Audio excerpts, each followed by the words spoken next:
Doc Rivers continues to time and time again not get it when it comes to getting... Oh! Let him play! He wins. Great steak. Smells like poop. Honestly, like if Urban Meyer wants to come to Connecticut, Bring him on. I mean, come on. I'll take him too. Nia Jackson, I think, weighs 280 pounds. Oh! can we isolate that clip? Nia Jax weighs 280 pounds. Oh! Let her play. From Los Angeles, this is Dave in the City, brought to you by Locks of the Week Radio. Now, here's Dave Medina. Good evening, sports fans, and a pleasure to have you here for the big football show. Good to have you with us from the Dave in the City studios in sunny Southern California. We are back from the Labor Day holiday, and we're glad to give you some football picks for the week. So we're going to update you on the latest standings and everything else. And I also want to thank Mike in North Jersey for the first week of football picks last week. We'll tell you how he did in just a moment. Joining us on the air tonight, John in Connecticut, and we had Andy in Seattle on schedule, but unfortunately he won't be able to make it. So he has sent us his picks via the text. Ron also will be sending picks via the text as well. So we'll have a little more time to talk about some other things then, as we have John joining us on the air. Guest picks today will be from Coach Andrew Jacobsen, who also sends those via the text. So all in all, I expect a pretty short show today, but I do think it'll be a lot of fun because there's a lot of juice over the weekend. And then we've got some things we can look at as we get into the NFL's 100th season, and that's starting on Thursday with a great kickoff game between the oldest rivalry in the NFL, the Bears against the Packers from Chicago. More on that coming up in the second half of the show. But for now, we look forward to all kinds of aspirations on the table, and I think for the Pac-12. It was just not a good week for them, although it wasn't terrible either. So maybe it wasn't as bad as we had feared, but still a lot of bad drama there with them. A lot of bad drama with the SEC too. It was kind of rough, actually, rough weekend for the SEC overall, and the ACC starting to flex its muscles as we get into week 2, counting down to one of the biggest showdowns that you will see in college football in quite some time. And that would be LSU versus Texas. And as we mentioned in the NFL, the week finally kicks off, and a lot of people are excited about that. And that all begins with one of the oldest rivalries in the sport, coming from the second city. Let's hit it! Football picks week number 2. And week number 1 was very simple. We only did the college games, and I went 2-0, Andy went 2-0. Ron went 1-1, and John went 1-1 as well. The guest picks from Mike in North Jersey, they went 1-1. He split those. He was going checker with a couple guys from the rest of the panel. And your standings as of 1 week are exactly that: 2-0 for Dave, 2-0 for Andy, 1-1 for Ron and John. Both of them tied for third place. Guest picks, as we mentioned, 1-1. So now we get into the NFL, and we'll do 4 picks total from this week forward until December, and then we'll work out the details then. So, pretty interesting weekend to say the least with respect to college football. I mean, especially if you couple in all the week 0 action from the week before. Truly remarkable stuff, but some sad news to report in the middle of that. During the game in which USC barely fought off Fresno State, they lost quarterback JT Daniels for the season.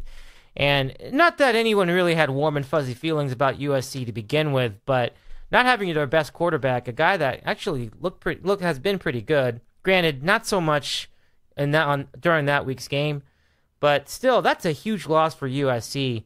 And a strange side effect of that is that it might actually stir up conversations about Clay Helton getting another chance, which, depending on who you ask, may not be good news for the USC fans. So, with all that said, Auburn had a big win against Oregon. That was the biggest game of the week, easily. And with that set up, we bring in our guest for the evening, John in Connecticut. John, good to have you back. How's it going tonight? Doing all right, Dave. I just got back from golf not too long ago, almost done for the season. I should have been 1 over, but I had 4 3-putts and missed like another 3-footer. So I ended up 6 over for the night.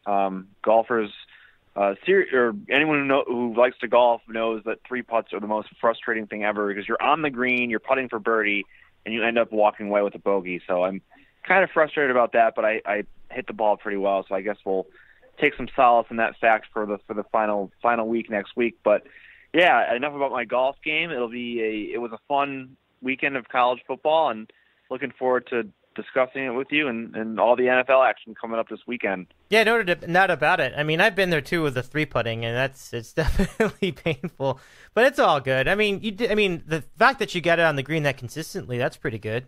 You know, a lot of guys would love to. Oh yeah, I was hitting it great. I mean, compared to last week, I hit it much better. Well, it's always nice seeing a good shot on the green. It's just, I don't know, I feel like the course didn't cut the greens for the past couple of days. They're much slower than I usually remember, and that was probably part of my problem. But whatever, it's done now, and the score, it is what it is, as you would say.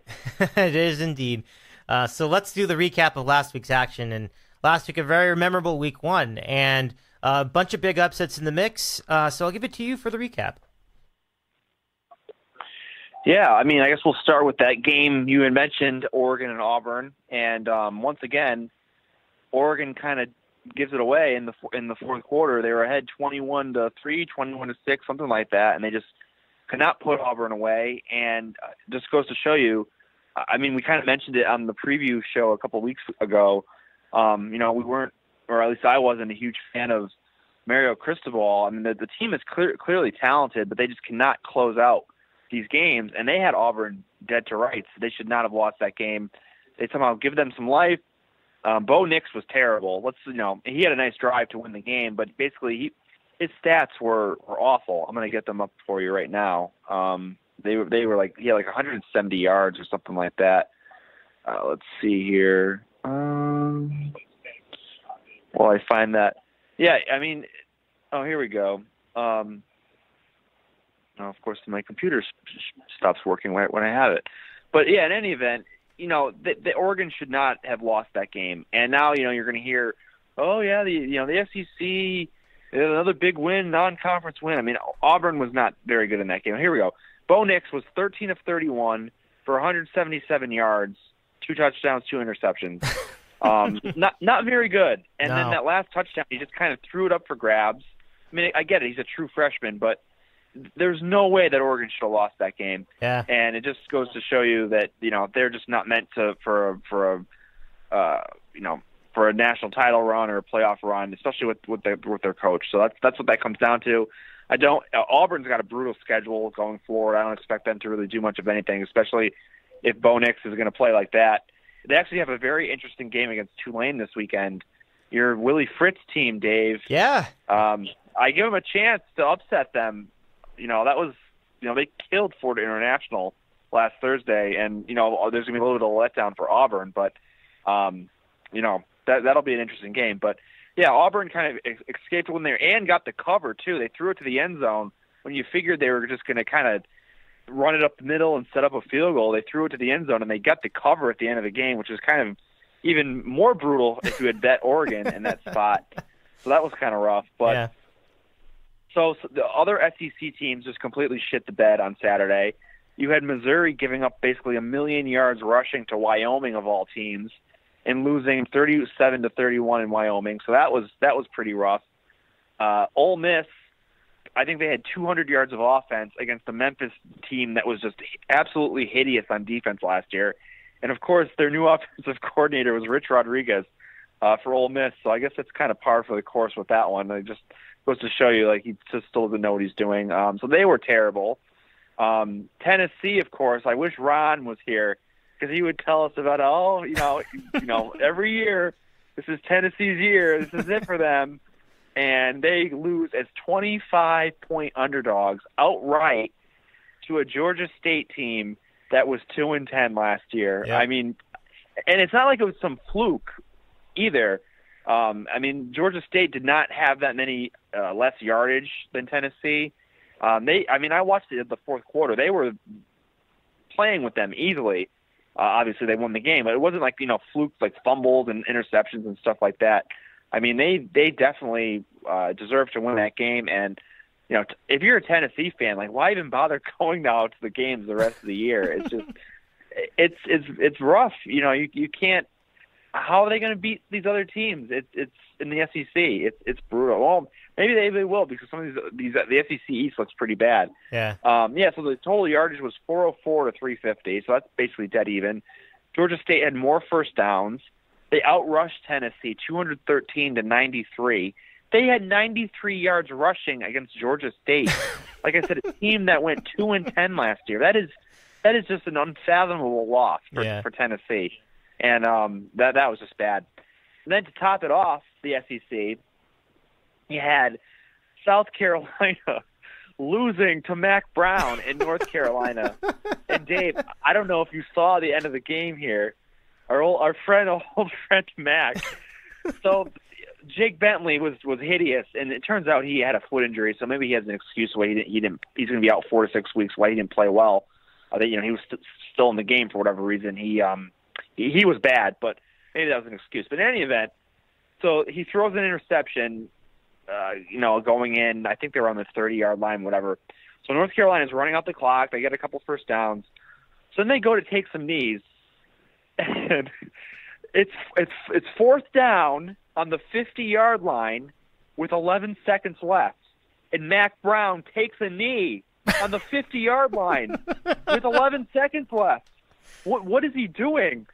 So of course, South Carolina has a chance for a Hail Mary. I was so hoping that they completed the Hail Mary for a touchdown. just to make Mac Brown might have quit on the spot right there. Like, what the hell is he doing? So they won, but that was just for South Carolina to lose to that guy. I mean, that's pretty bad. So that was just unbelievably bad. But they almost lost. So I guess a good win for North Carolina, and that's just a bad loss for South Carolina. That's a bad loss. So I didn't realize you didn't know about that scenario. I could not believe it when I was watching that. It was just I couldn't believe it. All right, so some other games here to note. Dave, your USC team. So what's the story? I know Daniels is out for the season. So the guy that's coming in now, he's a true freshman, right? I didn't watch the end of the game because it was really late. I've been watching enough football for the day. So he's a true freshman, like walk on, or what's his deal? Well, back up for USC? I don't think it was. I think if I remember correctly, I have to look this up too because I didn't. And I gotta be honest, I didn't see the end of the game either because I was out of town, and then I was drinking so much by then. I was completely hammered, and I didn't get to I didn't get to make it to the second half of the game. So, I mean, that's just, I'm being as transparent as I can about that. But I do remember that, but I did catch the part where Daniels left. So, they pretty much had to go that route, though, because I thought that Sears transferred out, because that was the other guy. Yeah. So yeah, he did transfer. I did see that the other day. So I know they were shorthanded. What a time to have an injury, for sure. Oh, yeah. I think that was just a bad break. I mean, so that's basically all I know. Okay.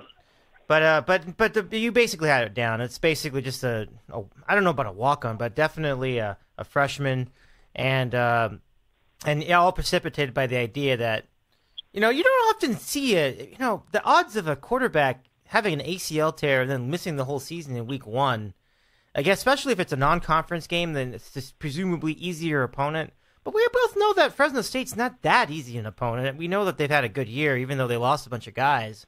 So it didn't feel like it was that easy a game.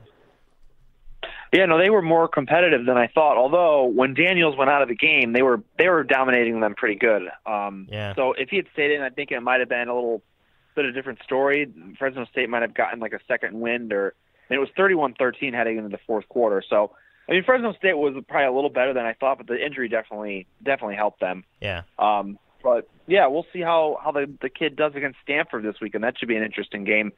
I think maybe both backup quarterbacks for USC Stanford.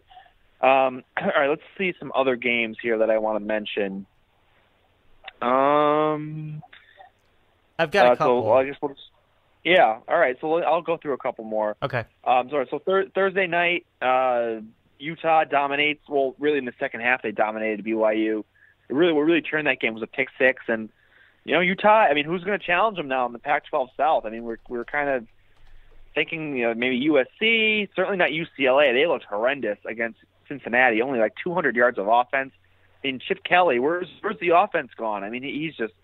It might, hate to say the game might have passed him by in just how many years, but they just did not look good. So maybe the Pac-12 South is definitely Utah's to win after seeing some of those teams.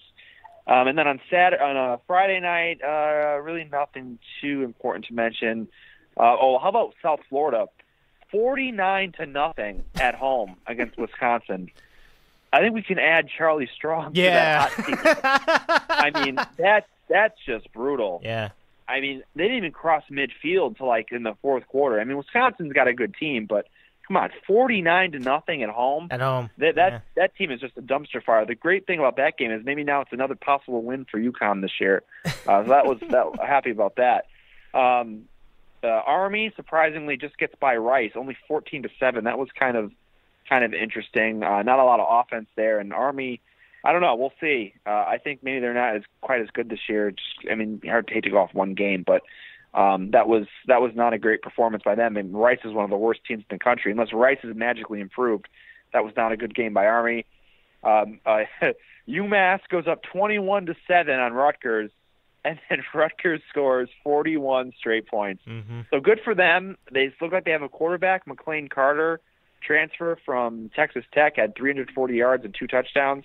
Again, it is UMass, so we'll pump our brakes a little bit. We'll see.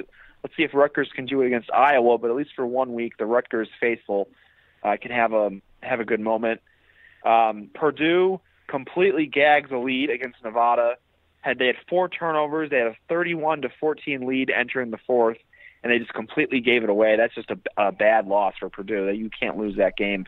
And Nevada's starting quarterback, projected starting quarterback going into the season, didn't play because he was hurt. So that was a bad loss for Purdue. All right, let's move on to Saturday. Bama, they did what they did. As expected, it was a crock-pot game, as Andy likes to say. They end up covering in the end. Same for Georgia, same for Ohio State. LSU just completely destroyed Georgia Southern. Joe Burrow, 23 of 27 for 280 yards and 5 touchdowns. I certainly did not see that one coming. I actually thought Georgia Southern might be able to hang in there, but that was a huge blowout. And they're going to play Texas this week. I'm sure we're going to talk about that. And Texas covered the spread easily. They beat Louisiana Tech. As I said, Bob Diaco defense, you've faded every week. And, again, 45-14, Texas wins. Michigan wasn't all too impressive, but they got the win 40-21 against Middle Tennessee.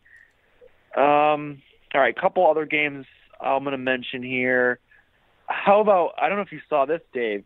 So Syracuse beat Liberty 24-0. Whatever. Syracuse had 11 sacks. They dominated the game. The real story for this game is Hugh Freeze was coaching from a hospital bed in the press box. I've never seen something so bizarre in my life in college football. He's literally calling plays, but was he calling plays with like a bedpan? When he's sitting there in his hospital bed. I mean, that was just crazy. That had to have an effect on the team. I mean, when your coach is up there, and then Dino Babers is like pointing at him as that was funny. For the coach's handshake. That was crazy. Let's see here. I have one. I have a big one. Stanford Northwestern. That was just an ugly game. That game. Oh my goodness! And a crazy cover at the end. Yep. With Northwestern fumbles and Stanford picks it up and falls on it in the end zone. Shades of the Ohio State Northwestern game from years ago, or like 4 or 5 years ago, that I had Northwestern on, and just an ugly game that was. I'll give you Florida State. What a bunch of frauds they are. They looked good for 10 minutes against Boise State. I took them minus the points. You figure the game got moved to noon. It's in their home stadium. It's about 1,000 degrees out, and they're ahead like 31-13 or whatever it is, and they just completely fall apart. And Boise State, give them credit, they hung in there and they got the momentum and they didn't let it go. But that's just a terrible loss for Florida State. They looked awful in the second half, and it's the same old Florida State, really. And then there's a couple other teams that were kind of fraudulent, like Nebraska. They won 35-21 versus South Alabama. but they really only outgained them by 30 yards. They had 3 defensive touchdowns or special teams touchdowns in the second half. They really should have lost to South Alabama, which is really bad considering they were 36-point favorites.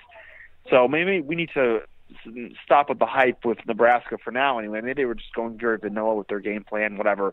But that was just not a good performance at all by Nebraska. So I think I pretty much covered everything that I wanted to mention. So go ahead with the games that you wanted to talk about. No, you covered a lot of it quite well. I think there's really only one that I wanted to add to that, and the one I was going to add was Wyoming of all the teams beating Missouri, which adds to the theme of the SEC having a bad week. That was a bad week for the SEC. A lot of SEC teams lost. I mean, were you surprised that they came back on Missouri and won? I mean, they were at home, to be fair, so Wyoming I don't think it's not a huge shock, but I did think that was a disappointing loss for Missouri.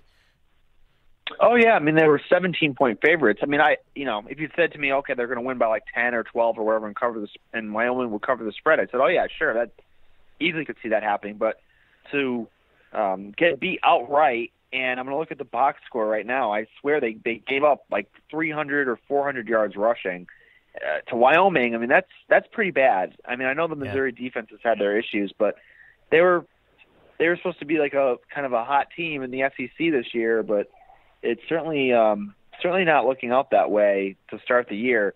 And they can't make a bowl game either. So you wonder if it'll be like a house of cards kind of falling.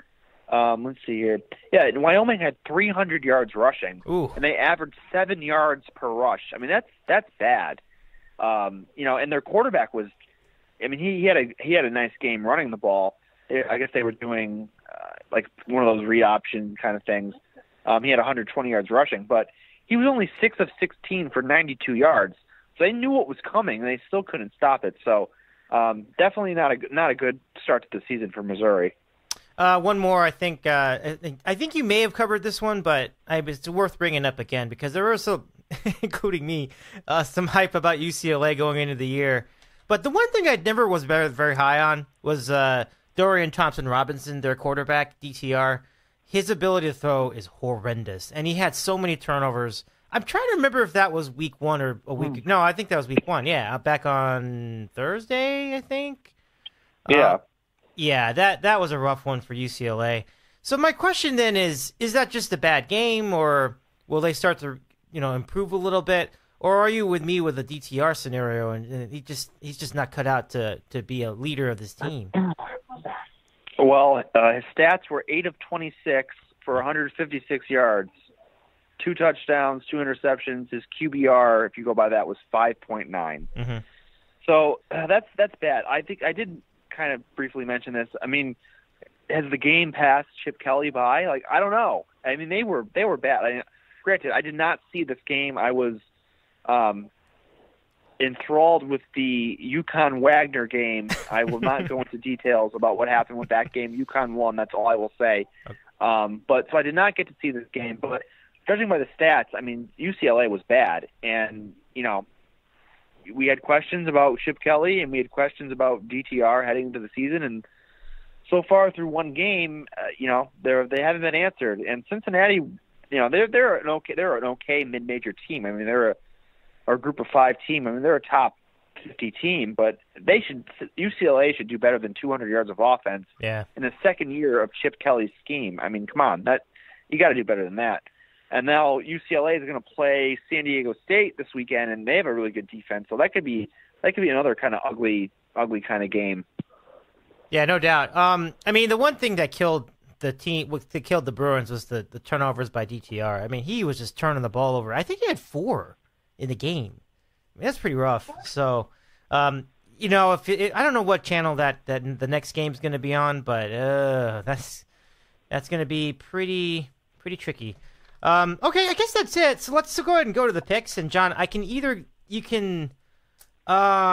would you like to go first? Read the other guys' picks first, because I have a bunch that I kind of am leaning towards, and if if that's okay. Like, I know you like to do it by record.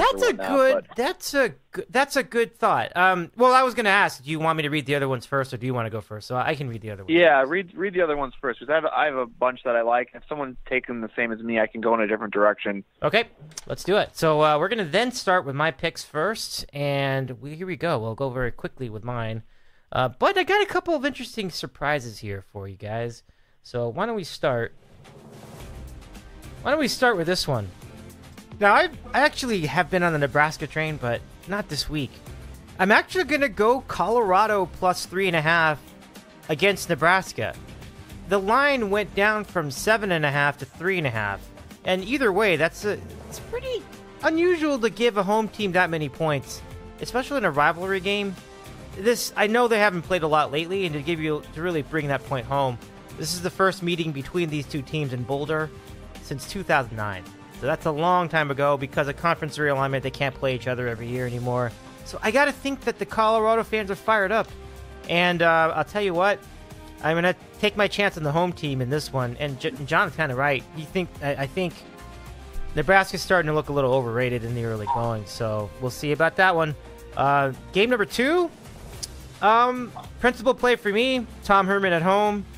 Texas is now up to a 6.5-point underdog at home against LSU.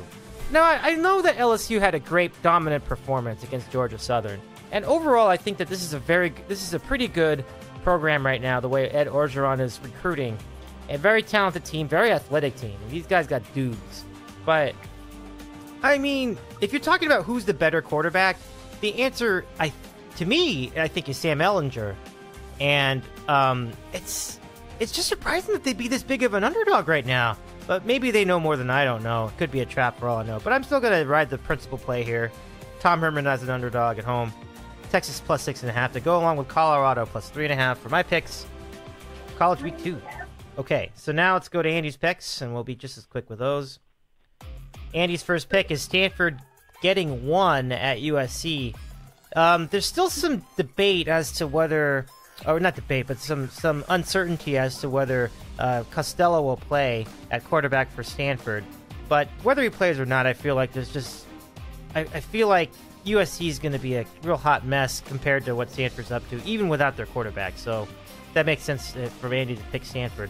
Game number 2, feeding off a point John made earlier, he is going to take Tulane, getting 18 at Auburn. Potential letdown scenario. So Andy's picks again. Stanford plus 1, Tulane plus 18. Okay, now up to Ron's picks. And here we go. Ron in New Jersey selects Syracuse getting 2 at Maryland. And I did not realize that Syracuse was an underdog in this game. It would seem like they'd be favored here, but not the case. Game number 2 for Ron. He selects Western Michigan getting 16 at Michigan State. So to repeat for Ron, Syracuse plus 2 and Western Michigan plus 16. So there it is, John. You've got a lot of inventory to select from. You could checker these. You could go head-to-head. I will give it to you now for your picks. All right, Dave. So I like the Tulane pick. That was on my list. I like the Colorado pick. That was on my list. I like the Texas pick. That was on my list, so I'll go with some other games here. So first pick, this is just completely a situational selection. We just talked about Wyoming. So they have that huge upset win at home against Missouri. Now they're going on the road to sleepy San Marcos, Texas, to play Texas State. And I'll take Texas State getting the touchdown. I had actually, listened to some other college football podcasts and read some stuff, and a lot of people were high on Texas State this year because they had a new coaching staff and a transfer quarterback that was familiar with one of the coaches and whatever. But, they had a rough game at Texas A&M. But, I mean, you're expected. They were 33-point underdogs, and it was basically a push. But I think just the spot is good, and, I'm going to auto bet, like a mid-major team that has a huge home upset like that going on the road. So give me Texas State plus 7 for game number 1 against Wyoming. And then game number 2, let's see, I wanted to go maybe head-to-head with Ron with that Syracuse-Maryland game, but that's kind of a toss-up. All right, I know what I'm going to do. I usually do not lay big points like this, but I think this is where I have to go this week. I'm going to take Penn State minus 29.5 against Buffalo. Now, if you know anything about James Franklin, it's like he likes to run up the score on these poor teams. We saw it a couple years ago. I remember Francesa was just destroying him for trying to ice the Georgia State kicker when they were up like 50 points or something. He doesn't hold back in these games, and they actually they look pretty good. I know it was Idaho, but they scored like 75 points, and their offense looked great. Now Buffalo, they were replacing a bunch of players heading into this year. Tyree Jackson, their star receiver Anthony Johnson, so they were really like restarting, and they had a first week game against Robert Morris, where their new quarterback was just terrible. I don't think he threw for 100 yards. They won the game, but there was just a lot of turnovers involved, and this was against a Robert Morris team, an FCS team that was like 2-9 last year, and they just were not impressive at all. I think it's gonna take a while for Buffalo maybe to get kind of situated with their new players, and this is just a bad spot against a team that, frankly, likes to run up the score. So we'll take Penn State minus 29.5 in addition to the Texas State +7 for college football week 2. All right, thanks, John, for the picks. So now we segue to the guest picks of the week, and they go to my friend Andrew Jacobsen. We call him Coach. I met Coach over the weekend in Denver, and he sends his best from the Rocky Mountains with these picks. He will start with Army getting 22 at Michigan. And then he will go for game number 2. He'll select Oregon State +6.5 at Hawaii. So to repeat for Coach, Army +22 and Oregon State +6.5 for college week 2. That's that's what's really interesting about all these picks, John. We're getting pretty gutty with our picks. Like we've got some real upsets on the agenda. I mean, I love the Tulane pick from Andy. I like your pick of Texas State too. And then Ron going with Syracuse for the quote upset. Western Michigan +16. I mean, we have a lot of underdogs on this week's agenda. So as we look ahead towards the featured NCAA games, and one of those games actually, Texas A&M against Clemson. I wonder if Texas A&M may work that magic again. Why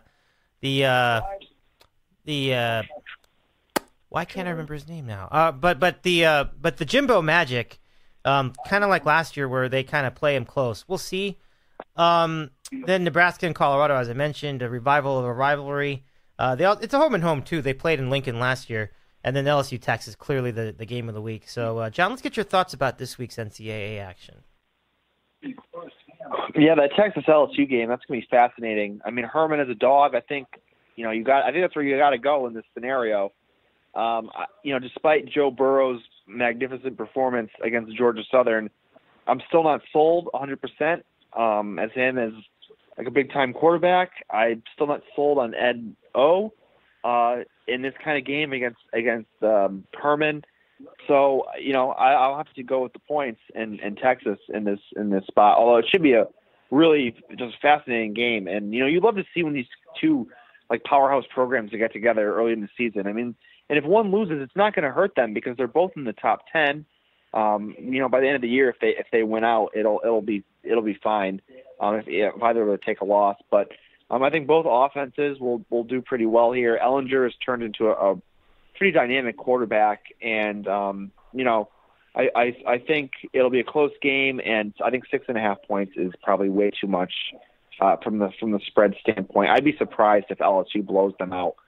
Maybe LSU by 3 or 4, but definitely think Texas will cover the spread in this game, and definitely looking forward to watching that one. That'll be a good matchup. And then you mentioned Clemson and Texas A&M. Obviously, last year when these two teams played, A&M had a really good shot at the upset and just couldn't pull it out at the end. And this year, it's the site is reversed. It's in Death Valley in South Carolina. So Clemson will have the home field advantage. They're obviously favored by 18 points. We'll see if A&M can do anything, honestly. You would figure Clemson will hold serve at home. I mean, the spread is pretty big. It's 18 points.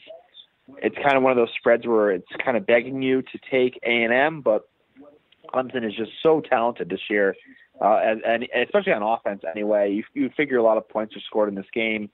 A&M looked pretty good, as I mentioned earlier, against Texas State. Jimbo obviously does a good job, and he knows Dabo Swinney too from his time at Florida State in the ACC. So I think he is more equipped than maybe some coaches to face Clemson in this spot. So I don't think it'll be like an epic blowout like Clemson winning by 20, 25 points. If I had to say, I would say A&M stays within the spread, but Clemson wins by like 10 or 13, something like that. But it should be a good game, and Clemson will be. I think they'll be challenged at some point in this one. So those are the kind of the major games. Let's see. USC Stanford would have been pretty good if the quarterbacks were playing. I don't know if Costello is playing for Stanford. I haven't seen anything about that. I know he had gotten hurt last week too, but obviously Daniels is out. So that would have been a good game, but could be a shit show. I don't know. 10:30, Pac-12 after dark on ESPN. So we'll see about that. Let's see what else here. Any other interesting, like, under the radar kind of games? Really don't see anything. I mean, it's kind of those two really marquee games really take up the slate in terms of the like national title implication games. I mean, obviously, I'll be a degenerate like watching Wyoming, Texas State, but that game really doesn't mean much of anything in the grand scheme of things. I guess Army and Michigan could be interesting. Army didn't play that well last weekend, like I mentioned.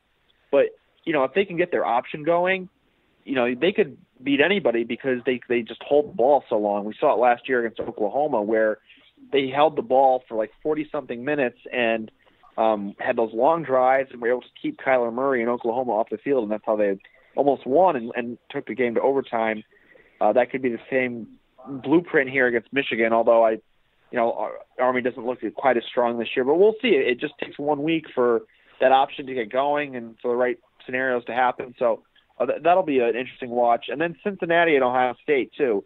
Cincinnati, like all these kids that go to Cincinnati, they're just like not quite good enough to get into Ohio State. So there's definitely a chip on their shoulder there. Luke Fickell, obviously former coach at Ohio State. So there's huge, I wouldn't say revenge, but there's huge ties right there. As well, and he's going to want to beat Ohio State, so you could definitely see that game being maybe a little closer than people think. So those are two games early on in the day that could be interesting. So that's pretty much all I got for this week in terms of, I guess, really interesting games. All right. Well, good luck to your picks, John, and good luck to everybody else as well for college. And now we move on to the NFL, and then the NFL kicks it off on Thursday night. And your team, the Packers, are a big part of that one, John. What are you looking forward to this season? Well, no more Mike McCarthy, so I guess that's a plus. We're already starting off ahead. Honestly, I have no idea what to expect because Aaron Rodgers did not play in the preseason. And you know what he even said yesterday? Well, if I had played, it would have just been a vanilla offense anyway. So they were not running Matt LaFleur's new – not to say new, but they weren't running his offense in the preseason. So honestly, I have no idea what to expect. I do know that they might run the ball a little more now. LaFleur is a run-first coach, so actually, I'm not. I kind of welcome that. I mean, Aaron Jones is a really good running back, and anything to take pressure off of Aaron Rodgers, I'm all for that. So we'll see how his offense looks tomorrow night. They made lots of potential upgrades on defense. I mean, they signed Zadarius Smith away from the Ravens. They signed Preston Smith, another linebacker. They drafted 2 picks on defense. Darnell Savage looks like a real player. He's a safety from Maryland. So they really upgraded their defense. We'll see if that plays out tomorrow night. Still not sold on Mitch Trubisky, that's for sure. So maybe they can force him to make some turnovers, and Rodgers will do his thing, and the Packers can. It would be nice to start the season off with a win in Chicago. And I think one thing, too, that you have to mention is the Bears' defensive coordinator from last year, Vic Fangio, is now the head coach in Denver. So maybe their defensive scheme will not be as solid as last year. And obviously, Khalil Mack and some of those other guys they have are great. But, the scheme matters. And now they have Chuck Pagano, who is not a very good defensive coordinator, in my opinion. So I think that's a plus for the Packers in this matchup. So it should be an interesting game. I mean, the spread is basically a pick 'em. I mean, the Bears get 3 points for home field. Okay, so what? But should be an exciting game, and yeah, I can't wait to see how this new Matt LaFleur offense looks with Aaron Rodgers. And all the media, that's what they've been saying lately is, oh my, Rodgers and LaFleur, do they hate each other? Oh, who's calling the plays? Is he changing plays at the line? It's just like, just give it up. They're just looking for friction between the two, and it's just kind of annoying. But I guess that goes with the territory when you have such a big, when you're as big of a star as Aaron Rodgers is, and when there's clearly like issues between him and McCarthy towards the end there.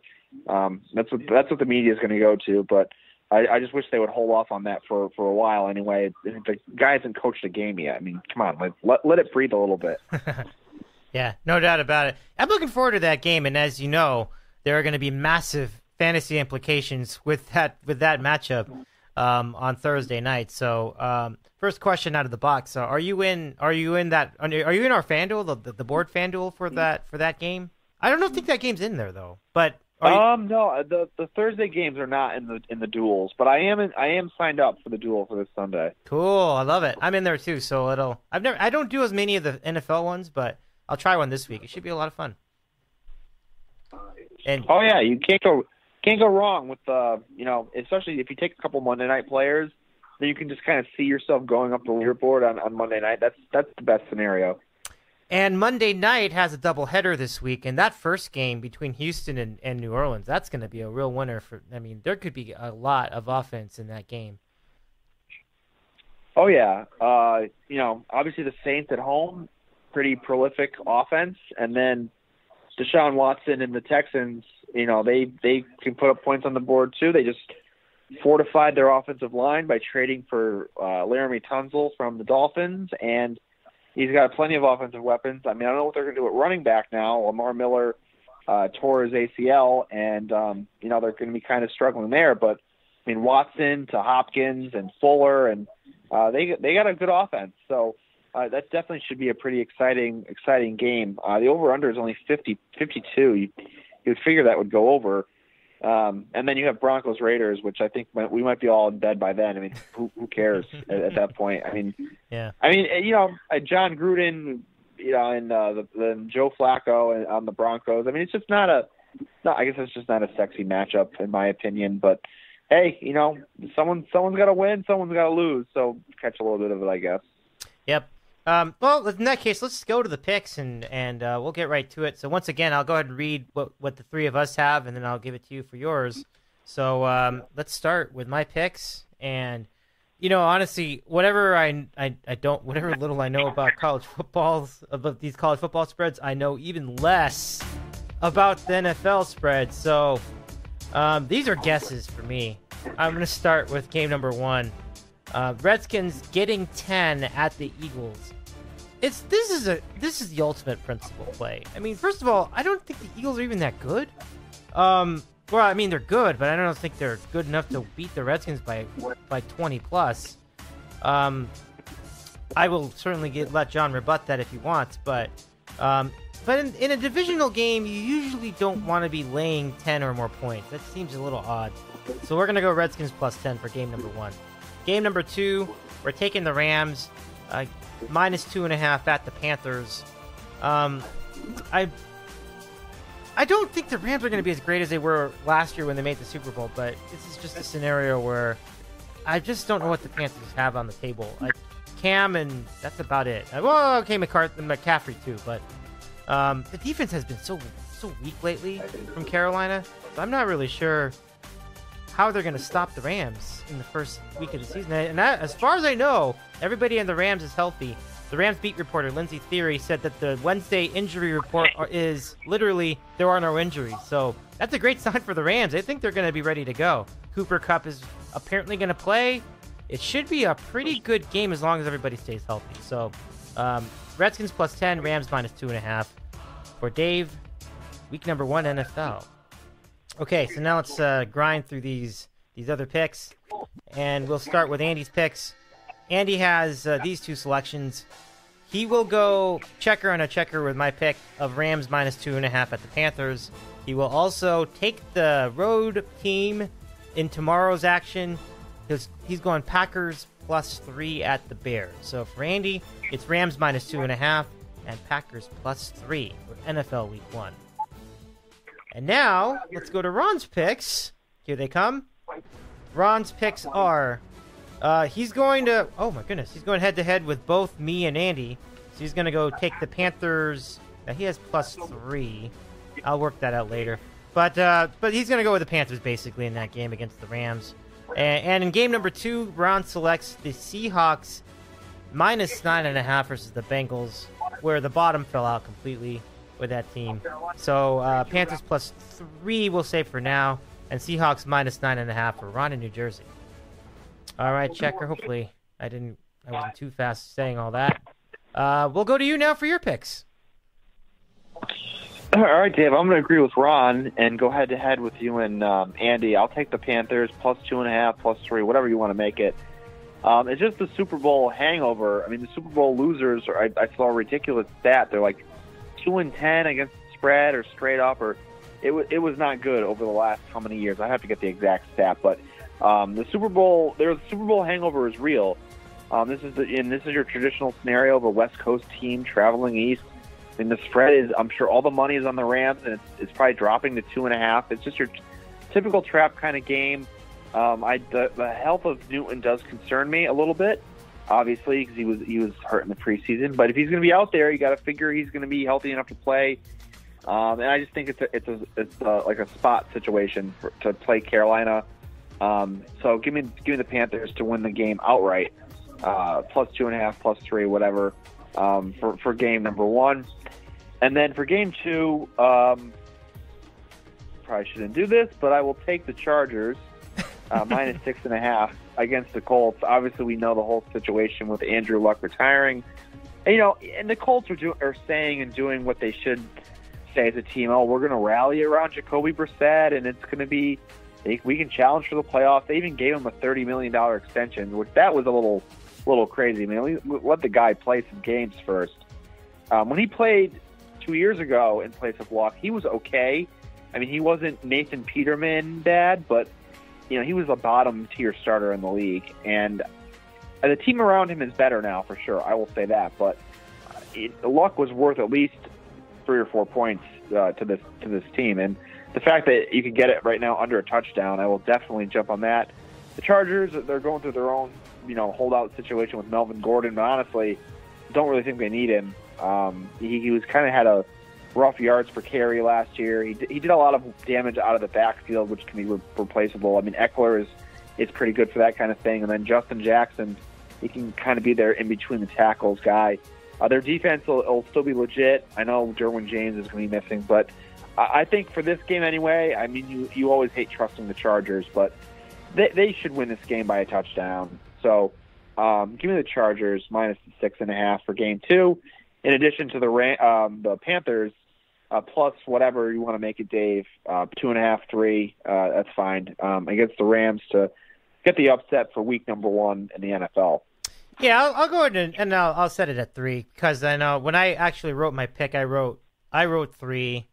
Ron wrote 3. You wrote 3. Andy was the one that had 2.5, so I was like, okay, well maybe I'll lower it. But since more of us had 3, and we're going head to head, I think 3 is an even number, so that makes more sense. So we'll go with 3. It'd be interesting if it was like a 3-point game, and we all ended up having a push. But that would be well. I'll have that one on for sure because I mean that's going to be the local game anyway. So very good. So those are the picks for John in Connecticut. Good luck, and not a bad spot. Let's go to our guest picks from Coach Andrew Jacobsen.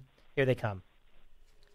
Week 1, he's going to go with the Titans getting 6 at the Browns. John, you got to think that the Browns might be getting a little bit too much hype here. We'll talk about that in a second, but that's game number 1. Game number 2, surprising amount of confidence in my Steelers. He will go Steelers +6 at the Patriots.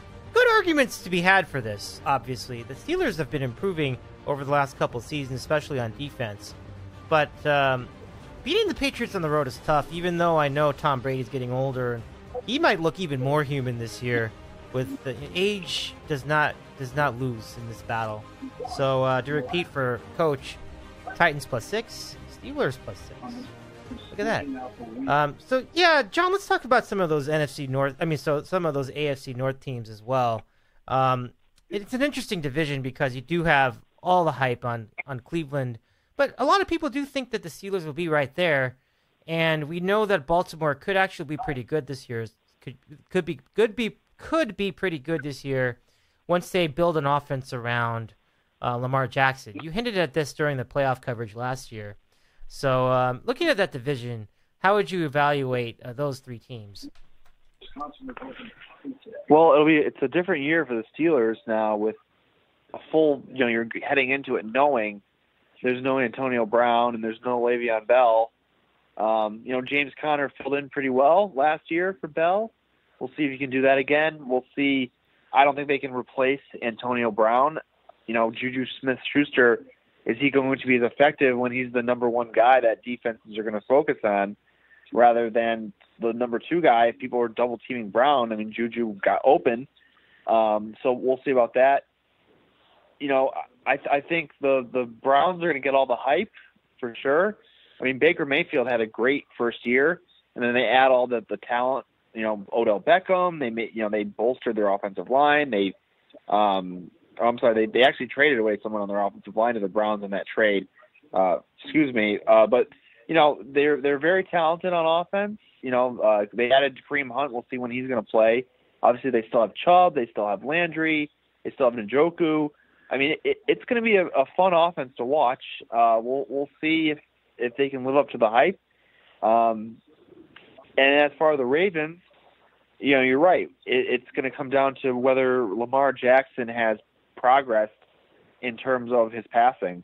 And we saw that in the playoff game, and we saw that all down the stretch of the season. He just wasn't quite at like he was like a bottom third passer in the NFL.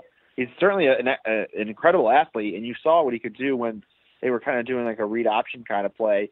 But he definitely needs to be able to give the threat that he can beat you with his arm, or else it's just not going to work. It's interesting that their new offensive coordinator they hired was the old coordinator under when Colin Kaepernick was with the Niners, Greg Roman, and you remember they went crazy with the read option. So maybe that's kind of the offense they're moving forward to. We'll see this Sunday when they play the Dolphins, which probably should be a gimme win. The Dolphins are openly trying to tank at this point, it seems. But if you had to say, if you had to ask me who are you going to pick to win the division, that's really tough. I don't know. I'm going to say the Steelers, and I'm probably going to regret that, just because I'm not. I think you're right about the Browns, that there could be just too much hype, and if they start to lose, it just could all fall apart. We have no idea about Freddie Kitchens, for one. He did an okay job as a play caller, but what's it going to be like if things start to go wrong? Is he going to be able to turn the team around? And I'm still not quite sold on Jackson just yet as a passer, as we just talked about. And they lost a lot of guys on defense too. Like I mentioned, Zadarius Smith went to the Packers.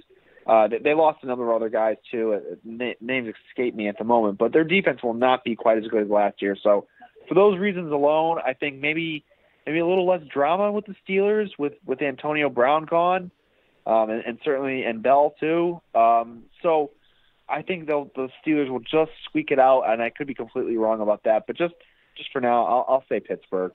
Yeah, and I'm going to agree with you on that. I just think that they do have they also have probably the most experienced quarterback, as far as I know, in that division, and Ben Roethlisberger. So as long as he stays healthy, I think they're going to be fine. I do believe in their defense. Maybe I'll be wrong, and their defense will be terrible. But I got to think that the weight has been lifted off their shoulders with all the drama that they had with the holdout last year with Le'Veon Bell. And Antonio Brown is such a clown. And I like him, but he's a clown. Like he's just an incredible self-promoter, and it's generally fine, but it can be a massive distraction, I think, if you're a teammate of his. So the follow-up question is, what do you think the Raiders are going to do now that they have Antonio Brown? And what do you think the Jets are going to do? I'll give you the over-under for the Jets, too. Jets over-under 7.5, and I'll check the Raiders one, too. Raiders are... This is as of a couple days ago. The Raiders are 6. So Raiders with Brown and the Jets with Bell. What do you think those two teams do in terms of how many wins that they'll have? Oh man, 7.5. That's a lot for the Jets. Let me see. Let me look at their schedule. Who they're playing, with the divisions they're playing this year. All right, so they're playing the NFC East. So that's tough. So they're playing. Oh, so they're playing the Giants this year. That's all right. So they're playing the NFC East, and they're playing the AFC North. So that's a tough out of division schedule. Oh man, you know what? I'm going to say under on the Jets. I think the Jets will be a better team, and I think Darnold is going to have he could be a good fantasy potential, but I think 7 is pretty good for them. I would not say that they get to 8 wins, so I'm going to say under 7 on the Jets. I get a lot of big fingers my way, but I'll say under 7 for the Jets, and then for the Raiders, I mean, they're just a shit show. Let's just be honest. I mean, do we really trust John Gruden? I don't. And the first, I mean, Brown is already pulling all sorts of shenanigans there with his helmet, and then he had that injury to his feet. It's just, it never ends with the guy, honestly, and you know that from his time in Pittsburgh. It just doesn't stop. And can you imagine the first game where like he's open and Derek Carr is still checking the ball down? Like, it's like a nuclear bomb is gonna just drop in that locker room, and I don't think it's gonna be good. Yeah. So definitely, let me look at their schedule too. I mean, they might be able to like squeak out 6 wins. I don't know. Let me see here. So obviously they're playing the Chiefs twice, which is probably 2 losses. Right. They're playing the NFC North this year, and the Packers, Bears, and Vikings should be solid teams. So that's probably 3 losses right there. And they're playing the AFC South, so that's not terrible. But I say 6 wins at the most. So I'd say under for them too. All right. So now with staying in that division, one I kind of liked was the Broncos over 7, because they do get some weak teams in there. They play the Lions in there. They do play some tough teams too, though. You mentioned the 2 division alignments this year for the AFC West, but if you look at their schedule, it looks like they have a lot of winnable games on that schedule. And you know that the Broncos, even in the worst possible case scenario, can win, I don't know, like out of 8 games, they can probably win at least 5, even as bad as they are. So, what do you think about the Broncos over under 7?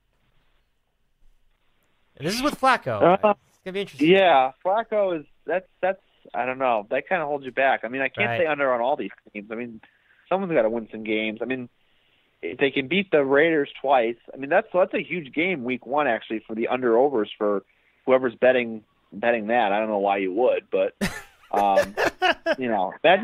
imagine having your money tied up all season and like the Broncos under or Broncos over. I don't know. That's just not my kind of bet. I know that you could probably find a lot of edges with that, but it's just, I don't know, it's just not my thing. I mean, if you say they can beat Denver twice, they got a home game against the Titans, game against the Bills. Their schedule's kind of tough actually. Game against the Colts. I don't know. That seems pretty much on the money to me. Again, like a lot of these teams are just so close in the NFL. I mean, the spreads from week to week are just razor thin. I mean, anyone who can, win 55% picking NFL games. I mean, good for you. Good for you, because it's tough. It is tough, and just to really drive that home, we know that the number 1 team that most people think in the NFL right now is probably the Patriots, and the number 2 team is, a lot of people would say it's the Chiefs. Who's the number 3 team? Right? Like, who would you pick? That's a really tough question. I don't know. I would say definitely the Chiefs maybe are number 1. I mean, the Patriots lost a lot from last year. Gronk obviously is a huge part of their offense, and they've struggled before without him. But I mean, Brady will be Brady, and Belichick will be Belichick, and they'll win the division. They'll be in the playoffs. But Kansas City's defense worries you. But certainly in terms of like their offense, I mean, no one's touching that. I mean, I don't know. I can't say the Rams because of that that just horrible Super Bowl. I mean, that was awful. I mean, you score 3 points in the Super Bowl, they should be banished from ever going to the Super Bowl ever again. I mean, that was just miserable. Yeah. Like, seriously, if you said to me before the game, okay, the Patriots are only going to score 13 points, and if you told me, like, the stats before the game, I would have said, oh, my God, the Rams are going to win easy. And they just lay a complete egg, 3 points in the Super Bowl. Sean McVay, offensive genius, my ass. Come on, 3 points in the Super Bowl. That's just bad. Yeah. But yeah, back to it's the third best team. I mean, I don't know. Maybe the Saints. I'm not a huge fan of the Saints. I think Breeze. He kind of showed signs towards the end of last year that he was just. It was just the season was just wearing on him towards the end of the year, and did not play well the last few weeks and in the playoffs. I don't know. Maybe the Eagles. I mean, they're looking pretty good this year, especially if Wentz will be healthy. That was the main concern with them last season. But I don't know, just to go off the beaten path, I'll say the Eagles is like maybe the third best team in the league. Oh, that's very interesting. Okay. Now, so with that said, the Rams over/under is 10.5, and I feel very strongly. I actually feel very similarly to you, but I just thought that the Panthers was just that much worse, which is why I picked the Rams early on. But long term, I'm with you. I think the Rams are going to have a big letdown this year, and I can't imagine them getting over 10.5 wins. I mean, I think they could have 10, but I don't think they're going to have more than that. What do you think? All right, I'm looking at their schedule.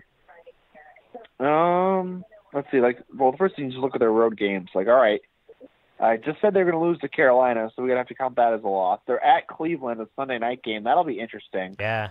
You could see them losing that one. At Seattle, they seem to have had Seattle's number the last couple of years. At Atlanta, at Pittsburgh. They have a tough road schedule. Yeah. At Carolina, at Arizona is probably a win. At Dallas, and then at the 49ers. So if they split their road games, that would be pretty good, honestly. And then if they were to sweep at home, let's see who they have at home. Also, they have the Saints, so that's a huge revenge game, obviously, for the Saints after the pass interference debacle in the NFC Championship game. So I have the Saints, the Bucks, the 49ers, Bengals, Bears, Ravens, Seahawks, Cardinals. So, yeah, 10.5 is pretty close. It all depends on what they do on the road. You figure at least 6-2 at home. And then if they split on the road, that's 10 right there. But they got some tough road games. So I don't think they're going to be winning 13 again this year. That's for sure. So that 10.5 feels pretty right to me. I would say under just because I think 10 is what we'll end up at. Yeah, I'm going to go under as well. And I feel pretty good about it. Like, any bubble is going to make that 10 feel pretty comfortable. So, I'm with you on that.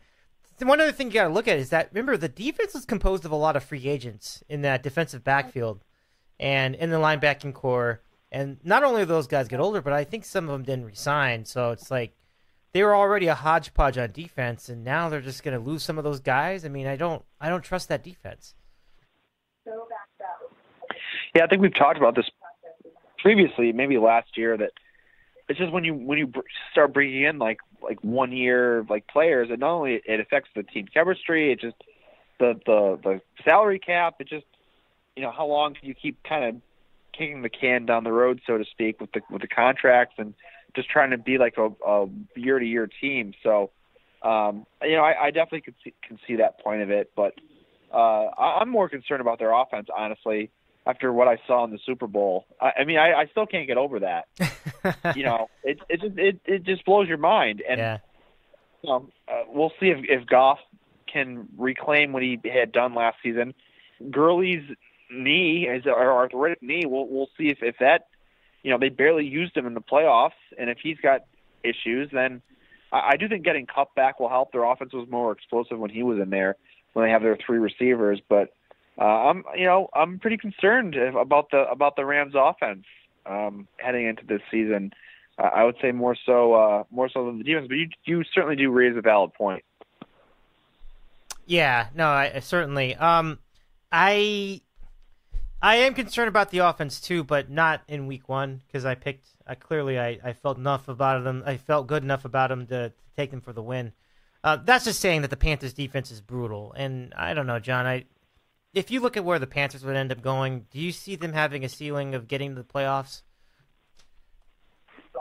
Yeah, oh yeah. I think if things break right, they can be in the playoffs.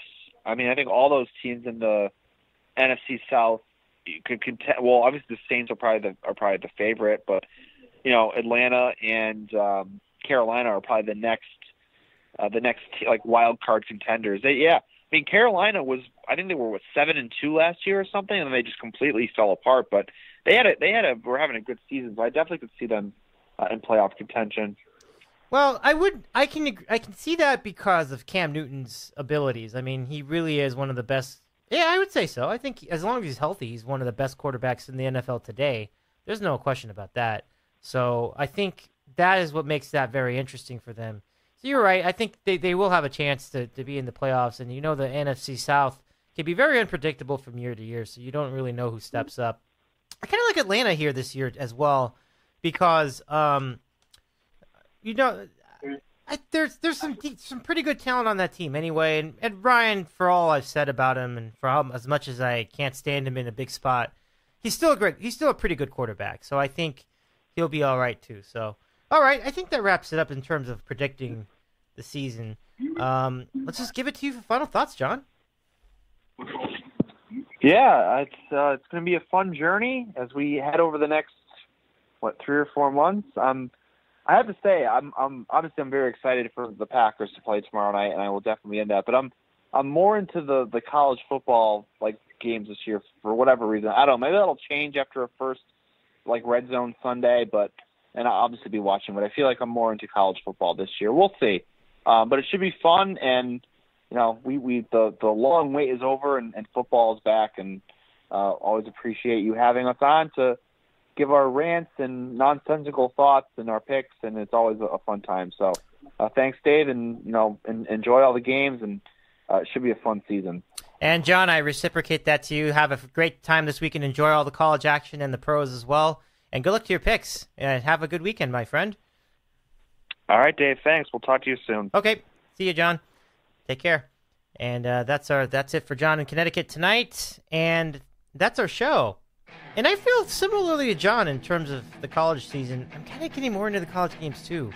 It's funny to think that. But we wish you good night. You can follow us at DidCow on Twitter, on the web at didcow.com, and on Apple Podcasts, look for Dave in the City Out West. I am Dave Medina. Good luck to all your picks, wherever you may be. We'll see you next time.